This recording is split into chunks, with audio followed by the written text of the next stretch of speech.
Welcome to my channel celebbuzzz. At 65, Marie Osmond says he was the only one who could do that to me. Marie Osmond was born Olive Marie Osmond on October 13, 1959 in the pretty city of Ogden, Utah, USA. This place is known for its beautiful mountains, nice neighborhoods, and friendly communities. Right from the start, it was clear that Marie was meant for something special. She was born into a family that was not only big, but also loved music very much, making her childhood full of creativity, singing, and art. As the 8th child out of 9 kids, Marie's childhood was far from normal. Her home was a busy place, filled with practice time, guitar playing, drum beats, and the beautiful singing of the Osmond children. Her parents, George and Olive Osmond, were amazing people. George was a great musician and a caring but firm dad, and Olive was a loving mom who loved to sing. They gave their children both rules and inspiration. They taught their kids to love music, performing, and being professional, which helped Marie connect to the entertainment world for her whole life. From her very first days, it was easy to see that Marie Osmond had an amazing gift. Her voice was naturally clear and sweet and could make anyone who heard it feel happy. Even as a little child, she showed musical skills that made her different from other kids her age. Growing up in the Osmond house, where music was a big part of every day, Marie learned all the beats, songs, and harmonies around her. It became easy for her to sing with her brothers and sisters, blend voices naturally, and perform with confidence that seemed too mature for her young age. Her parents saw her natural talent and helped her grow with love and hard work. They got her voice lessons, made her practice regularly, and let her join musical activities that made her skills even better. By age 5, Marie was already showing a level of skill and stage presence that impressed family, friends, teachers, and music coaches, showing that she was headed for stardom from a very young age. Marie Osmond's first time on big TV came surprisingly early. At just 3 years old, she appeared on the very popular Andy Williams Show. This variety show had singing, comedy, and famous guests, and lots of people across America watched it. This first performance was more than just a quick moment. It was an early look at the star Marie would become.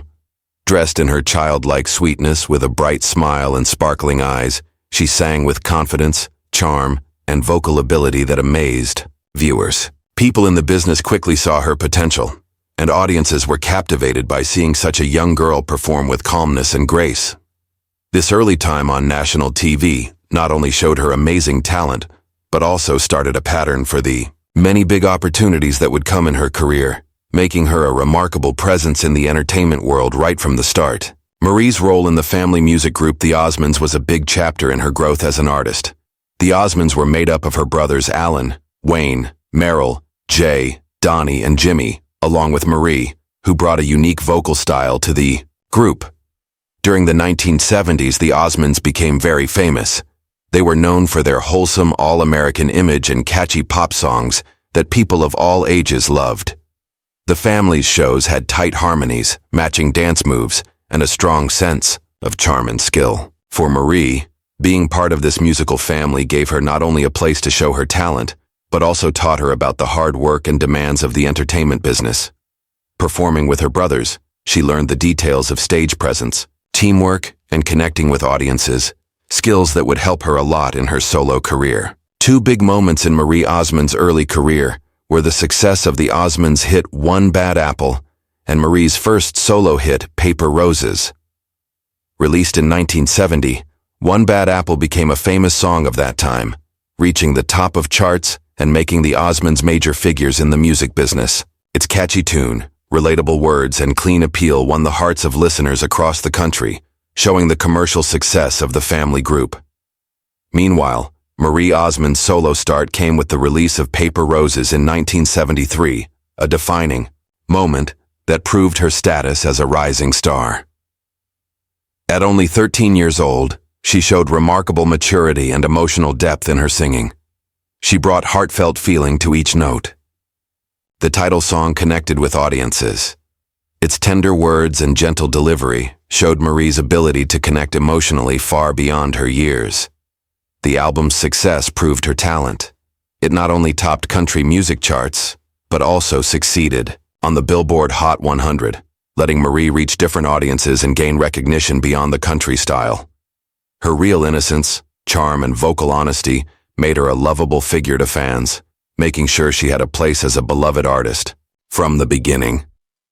After this success, Marie Osmond kept building an impressive collection of hits that showed both variety and a natural understanding of her audience.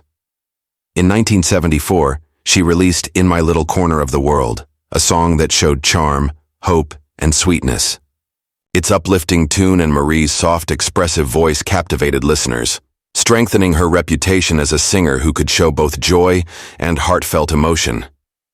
The song's universal appeal made her growing fan base stronger and confirmed her ability to keep succeeding beyond a first hit. By 1977, Marie was exploring new musical directions. This was clear in her release of This Is the Way That I Feel. This track showed a stylistic change, mixing pop and adult contemporary elements. With her signature country-influenced voice, it showed Marie's willingness to try new things while staying authentic, highlighting her growth as a confident, versatile artist who could navigate multiple musical styles. The song's upbeat tempo, memorable chorus, and polished production further solidified her status as a performer with both depth and range, proving that Marie Osmond was not just a brief child star, but a lasting talent in the entertainment industry. After experiencing the natural ups and downs that come with a long and changing career in the entertainment business, Marie Osmond made a spectacular and triumphant return to the music scene in the mid-1980s. This period marked a renaissance in her work life, showing not only her lasting talent but also her strength and ability to reinvent herself as an artist. Her comeback was announced by the release of the country pop album There's No Stopping Your Heart in 1985, an album that perfectly captured the spirit of that time. It stayed true to the heartfelt, emotionally touching style that it always defined Marie's work. The album showed her signature crystal-clear voice, mixing country twang with polished pop feelings, and it highlighted her remarkable ability to adapt in the changing world of modern music. Critics praised Marie for her ability to stay current without compromising the sincerity and authenticity that had made fans love her since her earliest days as a child prodigy. Commercially, the album was a huge success, climbing the charts and producing multiple hit singles, solidifying her place once again as a major force in the music industry. In addition to her solo work, Marie Osmond's career was enriched by memorable collaborations with fellow musicians, highlighting her ability to create powerful musical chemistry with other artists. One particularly noteworthy collaboration was with the talented singer-songwriter Paul Davis on the hit duet You're Still New to Me, released in 1986. The song quickly became an instant success, connecting with audiences thanks to its touching words, tender melodies, and the seamless blending of Marie's heartfelt voice with Davis's smooth, emotional delivery. The track showed Marie's versatility, proving that she could move easily between solo stardom and team projects while keeping a unique and compelling presence. You're Still New to Me not only topped the country charts, but also became a fan favorite, showing the warmth, sincerity, and expressive feeling that had always been at the heart of her performances. This duet remains proof of Marie's lasting ability to connect with audiences on a deeply emotional level. Whether performing alone or alongside other accomplished artists, Marie Osmond's talents were far from limited to the recording studio. She also ventured successfully into television, showing an ease and charm that made her a natural on-screen presence. In the late 1990s, she took on the challenge of hosting her own daytime talk show aptly titled Marie. This program gave Marie a platform to show her many talents, including her wit, charm, interviewing skills, and natural ability to connect with people. The show offered a diverse mix of entertainment, blending celebrity interviews, lifestyle segments, inspirational stories, and light-hearted humor. Marie's warmth and authenticity were on full display as she talked with her guests, easily, creating an inviting and intimate atmosphere for both the studio audience and viewers at home. Her approachable personality and caring nature allowed her to connect with people from all walks of life, whether sharing heartwarming human interest stories or interviewing major celebrities. And this made Marie not just a talk show, but a space where audiences felt understood and entertained. Beyond television, Marie Osmond also proved herself as a strong presence on the stage. embracing the demanding world of live theater and Broadway with both grace and skill. Her theatrical career highlighted her versatility as a performer, allowing her to explore roles that required not only singing ability, but also emotional depth and dramatic skill. Among her most notable Broadway achievements was her portrayal of Maria von Trapp in the timeless musical The Sound of Music. The story of the Von Trapp family's struggles and triumphs during World War II has long captivated audiences, and Marie's interpretation of Maria brought a fresh and heartfelt energy to the beloved character. Her performance was marked by emotional authenticity, charm, and vocal brilliance, earning her critical acclaim and further solidifying her reputation as a performer capable of transcending genres and mediums. Another significant milestone in her theatrical career was her performance in The King and I, where she took on the challenging role of Anna Leonowens, the strong-willed British schoolteacher who becomes the governess to the children of the King of Siam.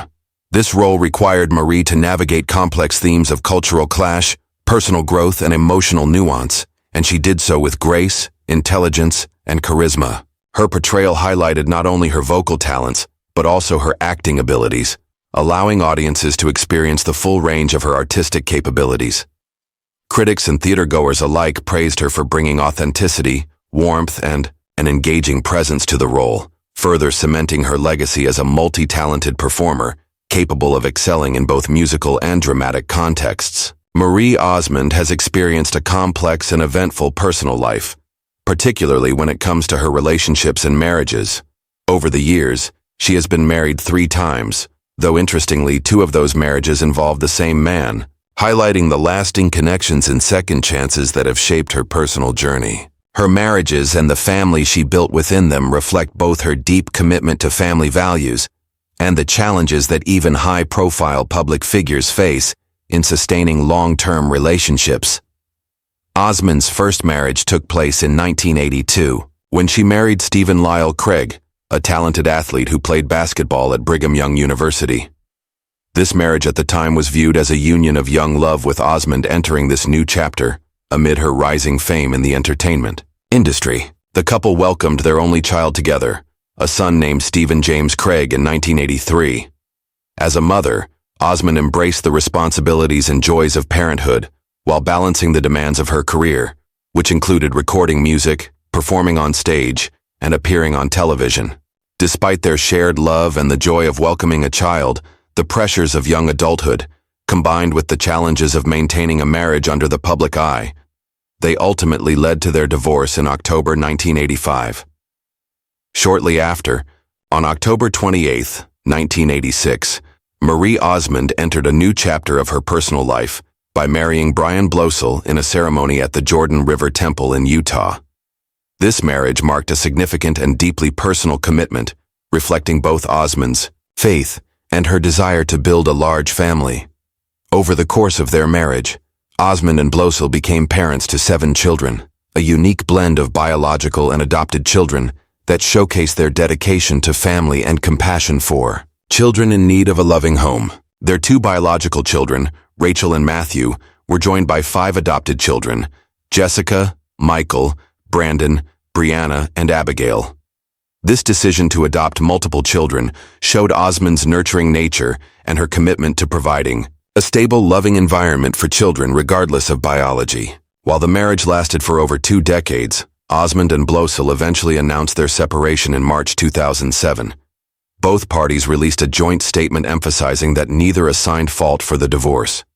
This was proof of the mutual respect and understanding that characterized their relationship even as it ended. Remarkably, Marie Osmond later found her way back to her first love. On May 4, 2011, she remarried Stephen Lyle Craig in a touching and intimate ceremony at the Las Vegas, Nevada Temple.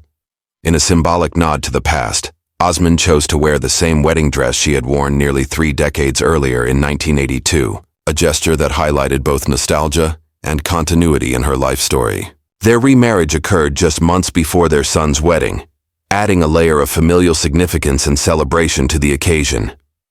This second union with Craig not only represented a rekindling of a once-paused romance, but also illustrated Osmond's enduring belief in love, forgiveness, and the possibility of second chances. Through her 3 marriages, Marie Osmond has navigated the highs and lows of love, family, and personal growth.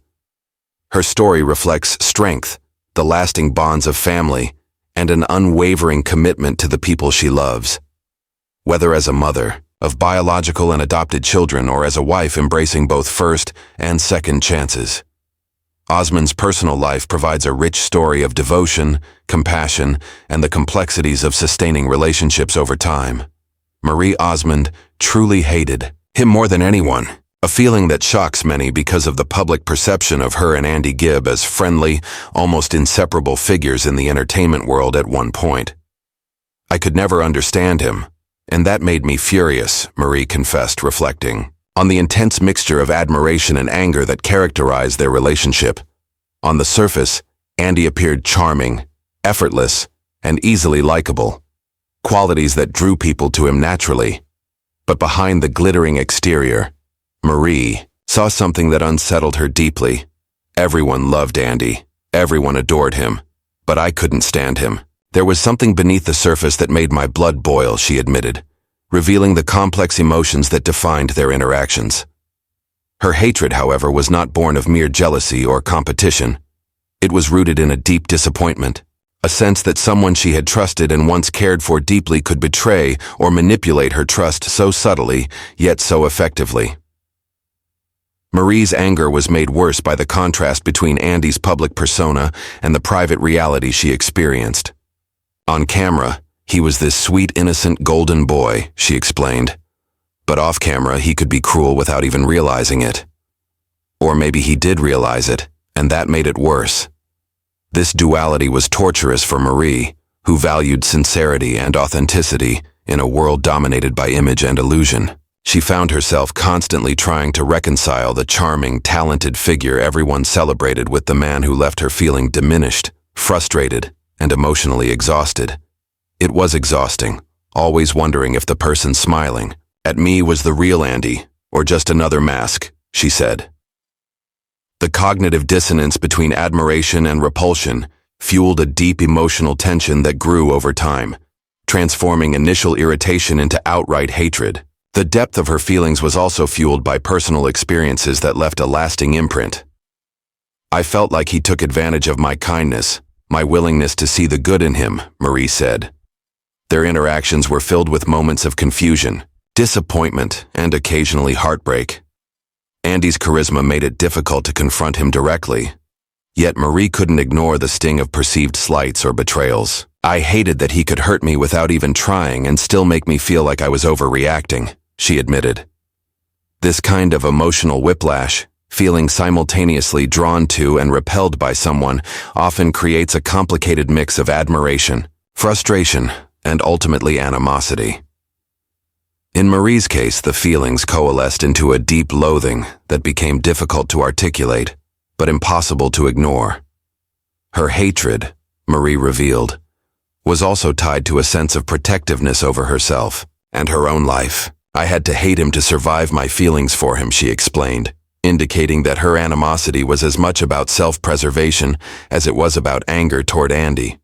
She recognized that without creating a mental barrier, her natural affection for his talent, charm, or humor might make her vulnerable to continued emotional harm. I loved him in a way that scared me, but hating him made me feel safe, she confessed. This paradox, where love and hatred coexist, illustrates the intensity of her emotional experience. It highlights that her feelings were deeply personal and not merely performative or reactive. Finally, Marie's reflections carry a sense of catharsis, a recognition that her hatred was intertwined with complex layers of human emotion. I hated him, yes, more than anyone. But it was because I saw him clearly, and I couldn't ignore the truth about who he really was. She said, "This acknowledgement is not just about Andy Gibb as an individual. It is about Marie Osmond's own journey through trust, disappointment, and the messy realities of human relationships. Her candidness offers an unflinching look at the sometimes painful truth behind public personas and the private emotions that accompany them. It is a stark reminder that even in the glare of fame, emotions are raw, real, and sometimes contradictory, and that hatred, when examined honestly, can reveal profound insights into one's values, boundaries, and capacity for self-preservation.